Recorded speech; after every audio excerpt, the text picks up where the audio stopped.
അല്ലാഹു സുബ്ഹാനഹു വ തആല അവന്റെ മനോഹരമായ സ്വർഗം, ആ സ്വർഗത്തിലേക്ക് കടന്നു പോകാൻ വേണ്ടിയിട്ടാണ് നമ്മൾ ഇബാദത്ത് ചെയ്യുന്നത്, നമ്മൾ നന്മകൾ ചെയ്യുന്നതൊക്കെ ആ സ്വർഗം കിട്ടാൻ വേണ്ടിയിട്ടാണ്.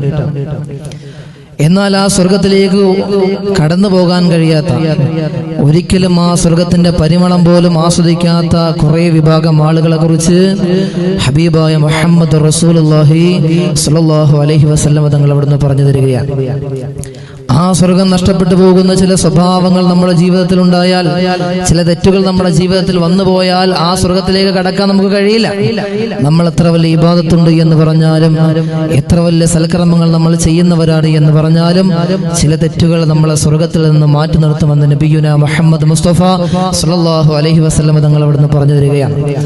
ആദരവായ പ്രവാചകൻ നബി മുഹമ്മദ് മുസ്തഫ സ്വല്ലല്ലാഹു അലൈഹി വസല്ലം തങ്ങൾ അവിടുന്ന് പറയുന്ന ഒന്നാമത്തെ വിഭാഗം ആരെന്നറിയുമോ?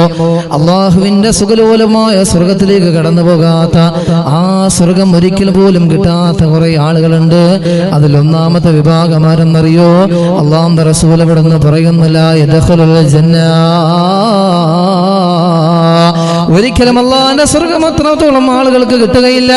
നമ്മുടെ ഇബാദത്തുകളെല്ലാം വൃഥാവിലായി പോകുന്ന, ആ ഇബാദത്തുകളെല്ലാം നശിച്ചു പോകുന്ന, വളിരിബൂ ബിഹാദൽ അമലി വജ്ഹ സ്വാഹിബിഹാ, അല്ലാഹു റബ്ബുൽ ഇസ്സത്തായ പടച്ചതമ്പുരാനുണ്ടല്ലോ, നാളെ ആ പരിഭ്രാന്തിയുടെ പരലോകത്ത് ഞാനും നിങ്ങളും കടന്നു പോകുന്ന സമയമുണ്ടല്ലോ.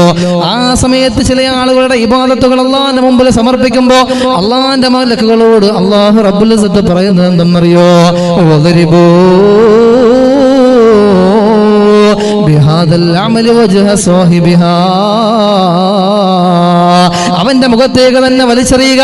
ഈ ഇബാദത്തുകൾ മുഴുവനും അവന്റെ മുഖത്തേക്ക് വലിച്ചെറിഞ്ഞിട്ട് അവനെ നരകത്തിലേക്ക് വലിച്ചെറിയാൻ പറയുന്ന കുറെ ആളുകളുണ്ടെന്ന് നബി മുഹമ്മദ് മുസ്തഫ സ്വല്ലല്ലാഹു അലൈഹി വസല്ലമ തങ്ങൾ പറഞ്ഞു തരുന്ന ഒന്നാമത്തെ വിഭാഗം ആരെന്നറിയോ? അവർ ലഹരി ഉപയോഗിക്കുന്നവരാണെന്ന് നബി മുഹമ്മദ് മുസ്തഫ സ്വല്ലല്ലാഹു അലൈഹി വസല്ലമ തങ്ങൾ നമുക്ക് പറഞ്ഞു തരികയാണ്. കള്ളും കഞ്ചാവും എല്ലാം ഇന്ന് സുലഭമാണ്. എത്രയോ കൊലപാതകങ്ങളാണ്, നമ്മുടെ മനസ്സുകൾ പോലും ഞെട്ടിത്തെറിച്ചു പോകുന്ന എത്രയോ സംഭവവികാസങ്ങളാണ് നമ്മുടെ ചുറ്റുഭാഗത്ത് നിന്ന് നടന്നുകൊണ്ടിരിക്കുന്നത്. എല്ലാ ദിവസവും പത്രമാധ്യമങ്ങൾ നോക്കിയാൽ കൊലപാതകങ്ങളില്ലാത്ത ദിവസങ്ങളില്ല. മാതാപിതാക്കളെ മക്കളെ കൊല്ലുന്നു, കാമുകന്മാര് പരസ്പരം കൊല്ലുന്നു. എല്ലാത്തിന്റെയും അടിസ്ഥാനം ലഹരിയാണ്. അല്ലാഹുവിന്റെ പരിശുദ്ധമായ ഖുർആൻ പറഞ്ഞല്ലോ, ഒരിക്കലും നിങ്ങൾ ലഹരി ഉപയോഗിക്കാൻ പാടില്ല.